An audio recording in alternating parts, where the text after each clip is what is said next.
사랑하는 내국교회 중고등부 청년부 여러분, 잘 지내고 있나요? 오늘은 겨울수련의 첫 번째 시간, 교회가 꼭 필요한가요? 라는 주제를 가지고 하나님의 말씀을 살펴보면서 함께 나누어 보고자 해요. 오늘 본문은 갈라디아서 3장 26절부터 28절의 내용입니다. 성경책을 펴시고요. 신약 306페이지를 찾아보면 오늘 본문이 나올 거예요. 우리 함께 읽어보겠습니다. 자, 시작. 너희가 다 믿음으로 말미암아 그리스도 예수 안에서 하나님의 아들이 되었으니 누구든지 그리스도와 합하기 위하여 세례를 받은 자는 그리스도로 옷 입었느니라. 너희는 유대인이나 헬라인이나 종이나 자유인이나 남자나 여자나 다 그리스도 예수 안에서 하나이니라. 아멘. 한국교회는 코로나 이전부터 약 200만 명의 특별한 성도들이 있었어요. 그들은 예수님을 믿지만 단지 교회가 필요 없다고 생각하는 일명 가난한 성도들이에요. 당시에는 예수님을 믿으면서 어떻게 교회를 가지 않을 수 있어? 라고 반문했지만 이제 코로나19로 인해서 교회에 오고 싶어도 오지 못하는 상황들이 많이 생겼죠.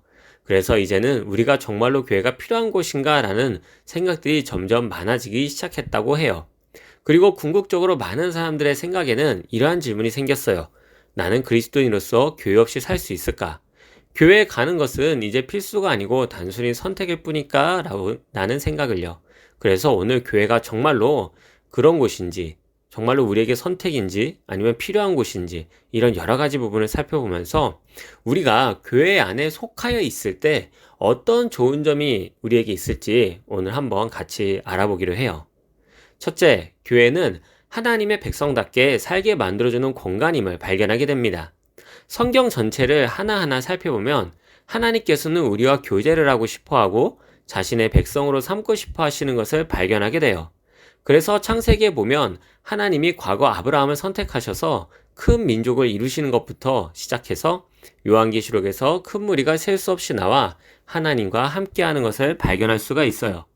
뿐만 아니라 하나님께서 그의 백성들을 구원하시고 인도해 주셔서 그리스도 안에서 하나로 묶어 주시는 것도 발견하게 됩니다. 따라서 이런 특성 때문에 하나님을 믿는 사람들은 반드시 모일 수밖에 없고 모이게 되었을 때 그곳이 교회가 된다라고 이야기할 수 있어요. 그래서 교회란 어떤 선교사님이나 목사님이 교회를 시작했기 때문에 나타나고 생긴 것이 아니라 바로 하나님께서 교회를 시작하시고 사람들을 통해서 눈에 보이는 교회를 만드신 거예요. 그러므로 성도들의 모임은 바로 하나님이 하시는 일임을 발견하게 됩니다. 그러나 지금의 시대는 모이기보다 흩어지기를 원하는 시대죠. 코로나 이전에도 이미 사람들 마음속에는 집단보다는 개인주의가 더 강조되었고요. 스마트폰과 유튜브가 활성화되면서 굳이 교회 가지 않아도 좋은 말씀을 전달하는 여러 목사님들을 쉽게 만날 수가 있어요.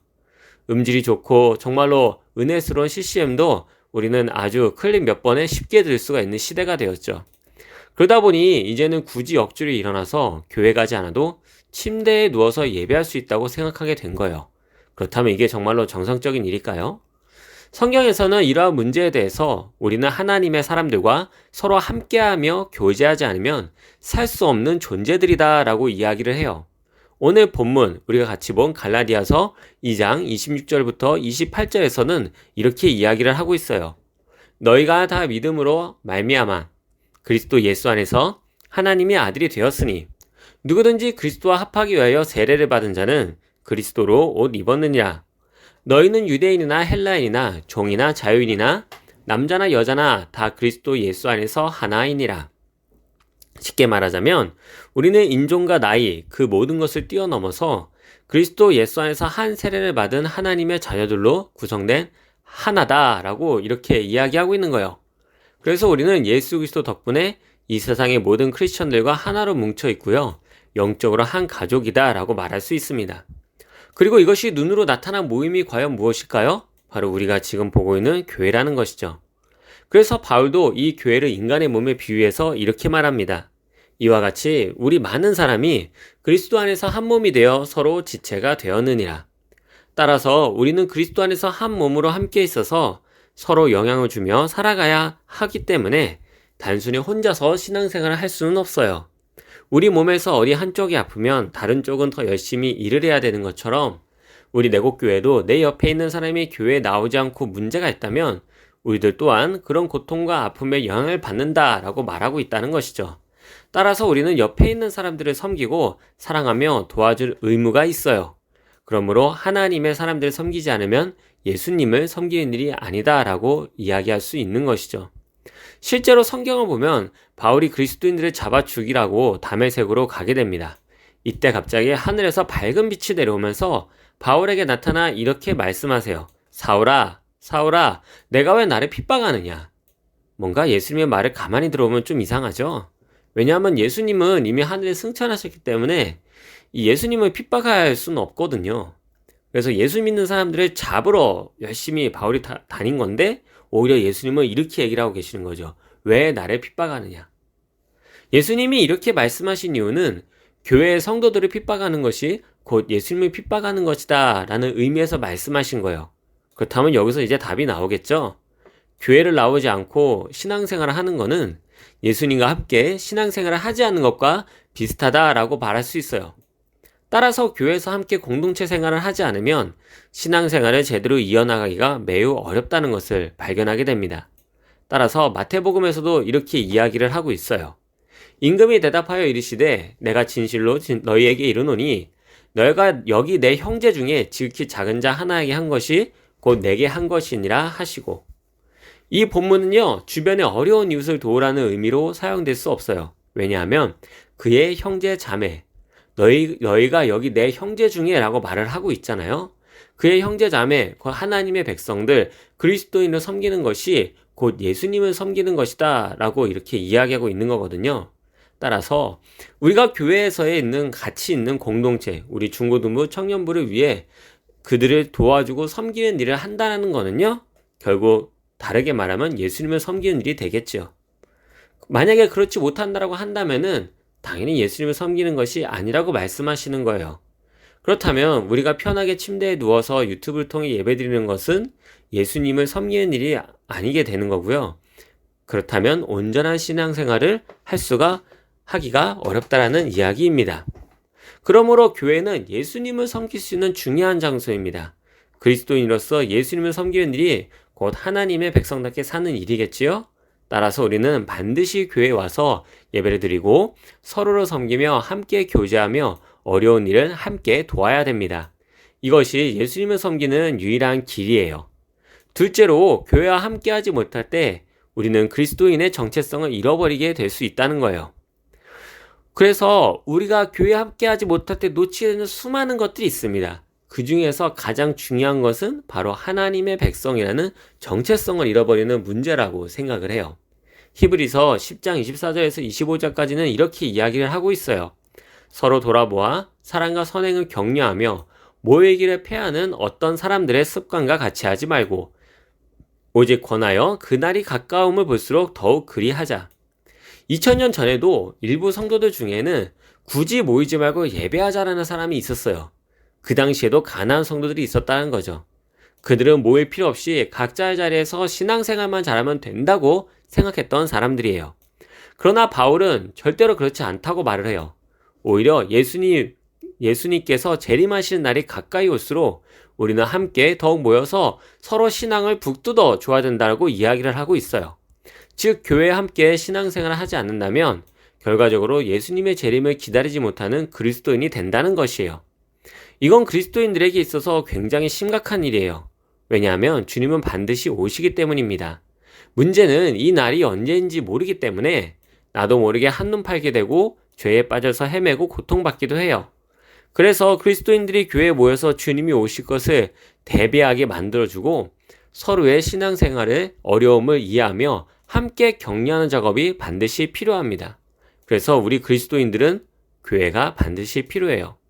어떤 이들은 이렇게 말할지도 몰라요. 유튜브나 영상 매체에서 나오는 좋은 말씀들도 있잖아요. 하지만 그건 말 그대로 설교 영상이지 서로 만나고 교제하는 영상은 아니에요. 좋은 말씀을 통해 우리 마음을 잠깐 하나님께로 돌릴 수는 있지만 서로 교제하지 못하고 나눔이 없었기 때문에 결국 다시 제자리로 돌아가게 됩니다. 이처럼 그리스도인은 서로 나누고 사랑할 때 그 정체성이 발견되고 신앙이 성장하는 구조로 하나님이 만드셨어요. 그래서 교회는 필요합니다. 또한 사랑을 하기 위해서는 막무가내 아니라 좋은 방법을 통해 사랑해야 되겠죠?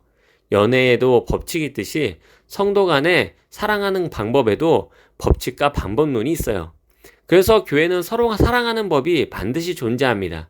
이 서로 사랑하는 게 얼마나 중요하다고 하겠지만 사랑해야지만 우리가 구원받은 사람으로 온전하게 자랄 수 있기 때문에 그래요. 왜냐하면 하나님은 기본적으로 사랑이시거든요. 자기 스스로를 사랑이라고 소개하셨기 때문에 우리가 하나님을 닮기 위해서는 반드시 사랑을 해야 합니다. 그러므로 우리가 교회에 나오지 않고 나 혼자 신앙생활을 하겠다라고 선택했다면 그것은 결과적으로 이론만 있는 신앙생활이 될 수밖에 없어요. 아무리 돈이 많고 엄청난 부자라도 그것을 사용하지 않고 내버려 둔다면은 단순 휴지 조각에 불과하고 정말로 가난하게 사는 것밖에 되지 않아요. 신앙생활도 마찬가지죠. 예수님이 좋으신 분이라는 것을 잘 알고 있는데도 불구하고 교회를 가지 않고 사람들과 교제하지 않는다면 껍데기밖에 없는 정말로 가난한 신앙생활을 하고 있는 거나 마찬가지예요. 이곳에 와서 신앙을 서로 점검하고 함께 웃고 떠들면서 사랑을 주고받고 나아가 주변의 이웃들에게 그 사랑을 전달했을 때 비로소 주변이 변화되고 세상에 기적을 만들어내게 되는 겁니다. 이 놀라운 역사에 우리 중고등부와 청년부가 함께하길 축원합니다. 마지막 세 번째로 우리는 교회를 구성하는 지체들이기 때문입니다. 마지막으로 교회가 필요한 이유에 대해서 우리가 교회를 구성하는 지체들이기 때문이라고 고린도전서 12장 15절에 이렇게 이야기를 하고 있어요. 만일 발이 이르되 나는 손이 아니니 몸에 붙지 아니하였다 할지라도 이로써 몸에 붙지 아니한 것이 아니요 라고 말하고 있어요. 사랑하는 내곡교회 중고등부 청년부 여러분, 이 성경 구절을 딱 보면은 우리가 알 수가 있죠. 발이 이르되 나는 손이 아니니 몸에 붙지 않았다 라고 말을 했을 때 이로써 몸에 붙지 아니한 것이 아니다. 쉽게 말하자라고 한다면은 발 보고 너는 손이 아니니까 너는 몸이 아니다 라고 얘기할 수 없다라는 거예요. 그런 식으로 서로 간에 비방을 하는 그런 상태가 되어서는 안 된다라는 걸 이야기하고 있어요. 왜 그럴까요? 교회는 예수님의 머리가 되시고 우리는 예수님의 몸의 지체들이기 때문에 그렇습니다. 우리 친구들이 없다면요, 교회는 팔다리가 없는 상태나 마찬가지예요. 어떤 사람은 교회에서 상처받아서 나오기 싫다는 분도 있을 겁니다. 어쩌면 목사님과 장로님, 주변의 사람들에게 상처를 받았을지도 몰라요. 그 아픔들을 제가 무슨 수로 다 헤아리고 알 수가 있겠어요? 감히 제가 교회에서 여러분들이 받은 상처들에 대해서 다 알고 있으니까 일단 교회를 와라 라고 말을 할 수는 없어요. 왜냐하면 그건 너무 무책임하거든요. 그러나 지금 교회에 나오지 않을 만한 이유를 누구보다 잘 알고 있는 분이 계세요. 바로 예수님이시거든요. 그분은 지금 우리에게 다시 교회로 나로 손짓하고 계시고 마음을 열라고 두리고 계세요. 그래서 계시록 3장 20절에서 이렇게 이야기를 합니다. 볼지어다 내가 문 밖에 서서 두드리노니 누구든지 내 음성을 듣고 문을 열면 내가 그에게로 들어가 그로 더불어 먹고 그는 나와 더불어 먹으리라. 이 본문은 예수님을 믿지 않는 사람들한테 하나님이 말씀하신 게 아니라 차지도 덥지도 않고 정말로 힘들게 신앙생활을 하고 있는 라오디게아 성도들을 향하여 말씀하신 내용이에요. 라오디게아 교회는 어떤 이유인지 교회 열심히 모이지 않았고 또 열심히 내지도 않았거든요. 성도들의 마음을 식었고 냉소적인 그 교회를 향하여 예수님이 하신 행동은 무엇이냐? 포기하지 않고 성도들이 받은 상처와 고통을 아시고 마음의 문을 계속 두드리고 계셨다라는 거예요. 지금도 마찬가지로 우리 중고등부, 청년부의 마음을 지금 우리 예수님께서는 계속 두드리고 계십니다. 저같이 연약한 사람을 통해서 계속 부르시면서 이곳에서 함께 교제하자, 사랑하자며 말씀하고 계신다는 것이죠. 그러므로 우리 사랑하는 중고등부 청년부 분들께서 이제는 침대와 유튜브 밖으로 나와서 함께 예배드리고 함께 교제했으면 좋겠어요. 왜냐하면 예수님께서는 우리로 하여금 서로 교제하며 사랑하면서 하나님의 은혜를 풍성히 받기 원하시기 때문이에요. 그러므로 여러분이 가지고 있는 은사들, 능력들을 마음껏 발휘하면서 즐겁게 신앙생활 하길 원하시는 것이 예수님입니다. 예를 들어 컴퓨터로 타자를 치고 싶은데 손이 없어서 발로 쳐야 한다고 생각해 보세요. 시간이 오래 걸리겠죠? 손으로 30초에 끝날 일이 5분이나 걸리니까요. 지금 이 땅에 수많은 교회가 그런 상태에 놓여 있다고 생각해요.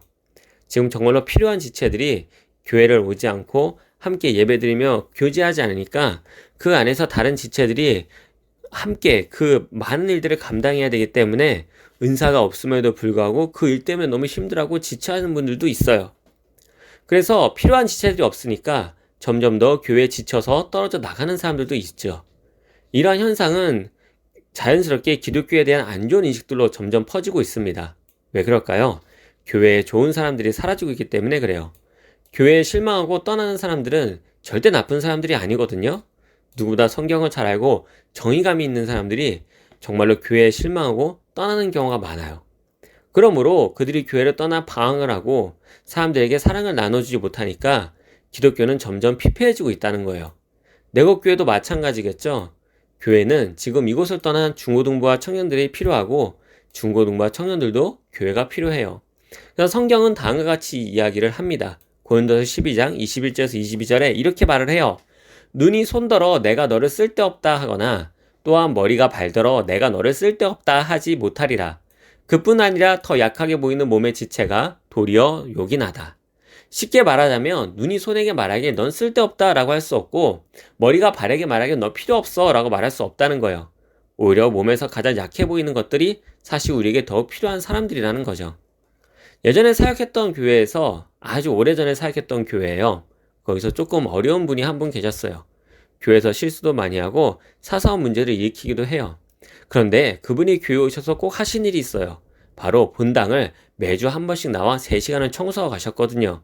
어느 날 그분이 너무 몸이 안 좋아서 잠깐 예배를 못 나온 적이 있었는데 그때 본당이 얼마나 그렇게 더럽던지 많은 교인들이 그분이 조금 실수했다고 모자란다는 이유로 잔소리한 것들을 많이 회개하며 많은 선물을 보내주었던 일이 있어요.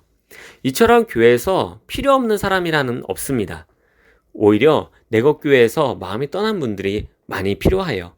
다시 돌아와서 내곡교회를 더 좋은 교회로 바꿀 기적을 함께 일으켜야 될 우리 인원들이 지금 많이 있습니다. 나이가 많다고 또 아니면은 교회에 실망했다고 여러 가지 이유 때문에 절대로 이곳을 떠나지 않았으면 좋겠어요. 하나님께서는 여러분들이 모두 이 자리에 돌아와서 이 자리를 지켜주고 여러분이 가진 은사를 마음껏 펼쳐서 교회가 더욱더 풍성해지고 한 예수 그리스도의 몸이 더욱더 변화되어지고 나가기를 정말로 소망하고 계세요. 바로 그래서 이 내곡교회의 변화가 여기서부터 출발하는 거거든요. 그래서 우리 중고등부와 청년들을 통해서 이 내곡교회가 성령의 놀라운 역사를 타고 기적이 일어나길 주님의 이름으로 축원합니다. 마지막으로 말씀을 맺겠습니다. 사랑하는 내곡교회 중고등부 청년부 여러분, 많은 그리스도인들이 교회가 없어도 충분히 신앙생활을 할 수 있다고 생각하고 있어요. 하지만 절대로 그렇지 않아요. 왜냐하면 하나님의 백성이 우리들은 교회가 있을 때 비로소 빛을 발할 수 있기 때문이에요. 함께 보유하지만 서로의 신앙을 점검할 수 있고요. 서로 섬기며 사랑할 때 비로소 하나님의 사랑이 무엇인지 분명히 알게 되고요. 남을 사랑하는 방법을 여기서 배울 수가 있게 되는 거예요. 때로는 티격태격도 하고 잔소리도 듣는 일도 있겠죠. 그러나 이 모든 과정들은 모두 다 우리가 교회 밖으로 나가서 사랑하는 방법을 배우고 있는 거예요.